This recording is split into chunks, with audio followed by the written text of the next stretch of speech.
How have you seen the perception of the black quarterback change throughout your fandom of the sport?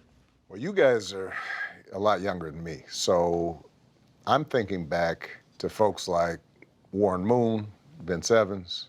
It was still a rarity when I was a young fan, so that anytime there was a black quarterback, it didn't matter what team, you were rooting for them, just because it felt like they were representing everybody, and there was still so much bias against black quarterbacks.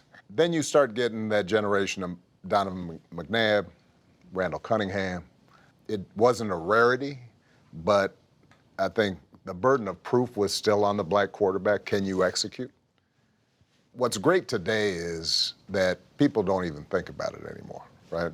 And I think part of it has to do with the change in the quarterback itself in the NFL, because you had great black quarterbacks in college who, because of their athleticism, a lot of times were running, and they'd be in formations where they weren't going to be the classic pocket passer, and so when they went to the NFL, they didn't have as much reps doing that, and then the teams would just discount them. And what's happening in the NFL, you guys know this better than I do, everybody understands if you don't have a mobile quarterback these days, you're going to have problems. But look, there are still preconceptions. Think about Lamar, who right now is playing better than just about anybody. MVP. And is a two-time MVP, might win it again this year.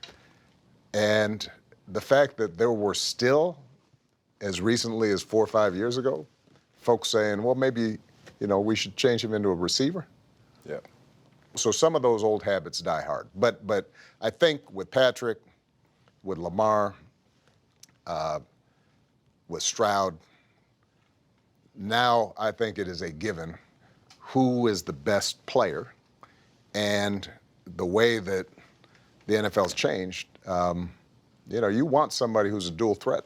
And if you get somebody like that, you look at your LSU man, Daniels, even though he's hurt right now, but that's a guy who shows you right off the bat, what that means to have somebody who can,